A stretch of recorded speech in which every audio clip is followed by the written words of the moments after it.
समझ ना आया जिंदगी तेरा फलसफा।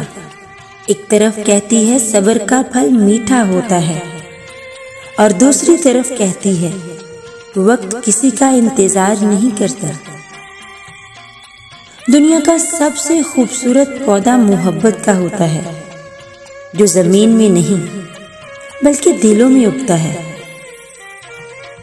हजार गलतियों के बावजूद आप अपने आप से प्यार करते हो, तो दूसरों की एक गलती की वजह से उनसे नफरत क्यों करते हो?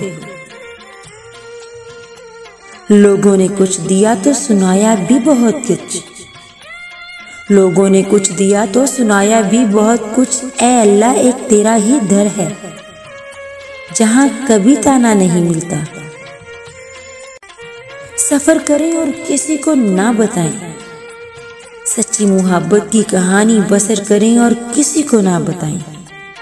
खुशी से रहें और किसी को ना बताएं। लोग खूबसूरत चीजों को बर्बाद कर देते हैं।